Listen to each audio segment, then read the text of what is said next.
Students, chapter first है हमारा linear equations इन two variables.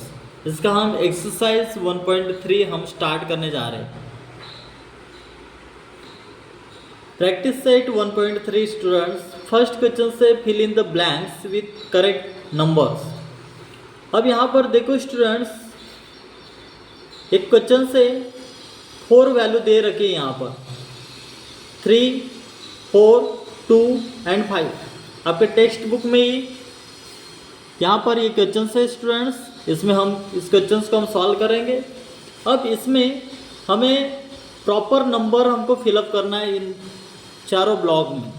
तो इसमें देखो स्टूडेंट्स, हमको क्रॉस मल्टीप्लिकेशन करना पड़ेगा। इसमें 3 से 5 को मल्टीप्लाई करना पड़ेगा और 2 से 4 को मल्टीप्लाई करना होगा। तो 3 यहाँ पर ऑलरेडी दे रखा है यहाँ पर, तो 5 हमें ऐड करना पड़ेगा।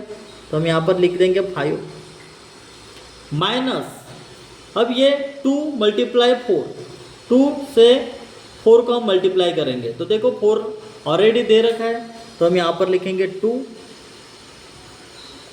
अब देखो स्टूडेंट्स, 5 मल्टीप्लाई 3, 5 3 से कितना होगा 15 होगा। तो हम यहाँ पर 15 लिखेंगे। माइनस साइन है 8, यानी 4 2 जा 8, ये 8 ऑलरेडी यहाँ पर लिखा गया है। अब यहाँ पर देखो स्टूडेंट्स, 15 माइनस 8, 15 माइनस 8 अगर आप करते हो तो 15 में से 8 अगर हम घटा दें तो हमारे पास कितना रहेगा 7। इस तरीके से स्टूडेंट्स, प्रैक्टिस सेट 1.3 का हमने फर्स्ट क्वेश्चन सॉल्व किए। अब सेकंड क्वेश्चंस भी हम सॉल्व करेंगे स्टूडेंट्स। सेकंड क्वेश्चन से find the value of following determinants. अब यहाँ पर डिटर्मिनेंट्स कुछ एग्जांपल्स दिए गए हैं, फर्स्ट, सेकंड और थर्ड। अब ये तीनों एग्जांपल्स हम 1 बाय 1 सॉल्व करेंगे स्टूडेंट्स, तो अंत तक बने रहे। आज का ये वीडियो, आज का जो ये लेक्चर है, ये आपके लिए बहुत ही इंपॉर्टेंट है स्टूडेंट्स। आपके हर एक डाउट क्लियर करा दूंगा। अब देखो स्टूडेंट्स, फर्स्ट एग्जाम्पल से यहाँ पर -1, 2, 7 एंड 4।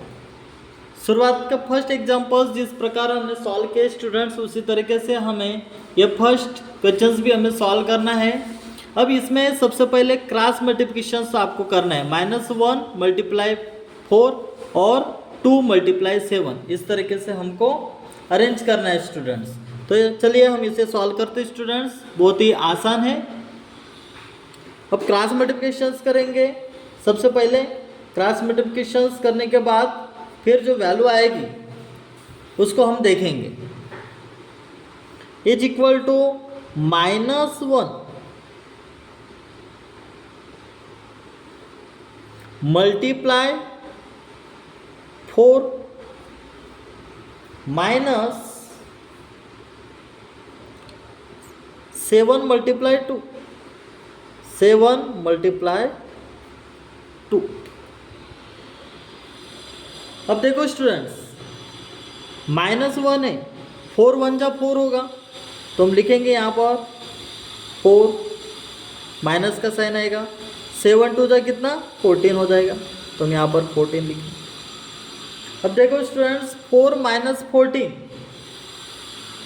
कितना होगा -4 1 जा 4, यहाँ पर माइनस का साइन आएगा क्योंकि वो माइनस में स्टूडेंट्स। 4 1 जा 4, माइनस माइनस प्लस, माइनस का साइन रहेगा एंड 14 प्लस 4 कितना हो जाएगा स्टूडेंट्स 18। तो ये हमारा फर्स्ट एग्जाम्पल से स्टूडेंट्स जो हमने सॉल्व किए। इसी तरीके से हम सेकंड एग्जाम्पल्स भी सॉल्व करेंगे स्टूडेंट्स, बहुत ही आसान है। सबसे पहले हमको क्रॉस मल्टीप्लिकेशन करना है, तो चलिए हम क्रॉस मल्टीप्लिकेशन करते हैं। 5 मल्टीप्लाई 0 और 3 मल्टीप्लाई -7 या -7 मल्टीप्लाई 3। तो सबसे पहले आपको अरेंज करना है स्टूडेंट्स, 5 मल्टीप्लाई 0 माइनस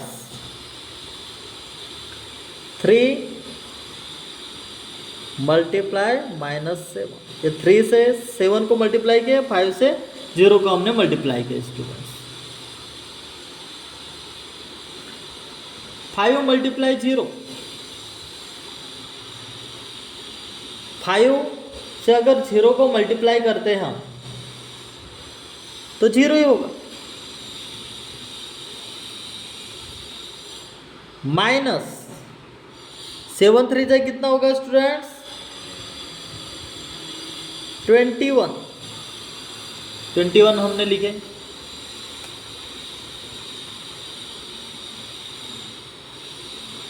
अब देखो स्टूडेंट्स, माइनस माइनस प्लस हो जाएगा, तो यहाँ पर जो आंसर है ये कितनी 21 हमारी आ चुकी है। तो आप इस तरीके से लिख सकते स्टूडेंट्स, 5 -7 3 0 इज इक्वल टू 21।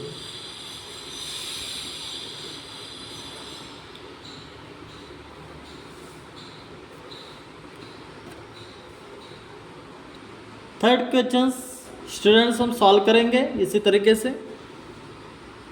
बहुत ही आसान है। 7/3, 5/3, 3/2 एंड 1/2 ये वैल्यू दे रखी है स्टूडेंट्स। हमें क्रॉस मल्टीप्लिकेशंस करना है। अब इसमें देखो स्टूडेंट्स, डिनोमिनेटर सेम है, इसमें भी डिनोमिनेटर सेम। अब इसे हम सॉल्व करेंगे। सबसे पहले 7/3 मल्टीप्लाई ये दोनों को करना है और फिर ये दोनों को हमको मल्टीप्लाई करना है। तो सबसे पहले हम लिखेंगे 7/3 multiply 1/2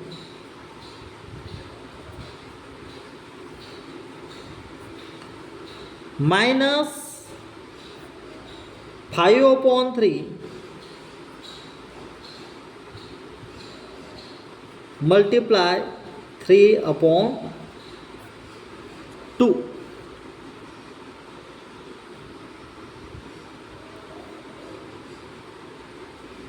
is equal to,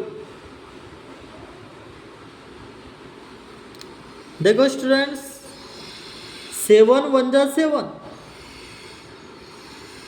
upon 3 से 2 को हम मल्टीप्लाई करेंगे। 7 से 1 को हमने मल्टीप्लाई तो कर लिए, अब 3 से 2 को मल्टीप्लाई करेंगे, 3 2 जा 6 हो जाएगा, माइनस का साइन होगा। अब यह 5 को 3 से मल्टीप्लाई करना पड़ेगा और 3 को 2 से मल्टीप्लाई करना पड़ेगा। 5 3 जा कितना हो जाएगा स्टूडेंट्स? 15 हो जाएगा, अपॉन 3 2 जा 6। अब डिनोमिनेटर सेम आ चुके हैं स्टूडेंट्स। अब हम आसानी से सब्ट्रैक्ट कर सकते हैं। 7 - 15 अपॉन 6। अब 7 में से अगर 15 घटा देते हैं तो कितने बचेंगे हमारे पास? -8 अपॉन 6। इसको हम सॉल्व करते हैं। 4 2 जा 8 और 3 2 जा 6, 2 2 कैंसिल हो जाएगा, -4/3 ये हमारा आंसर हो चुका है। बहुत ही आसान है स्टूडेंट्स, इस तरीके से आपको आंसर लिखना है।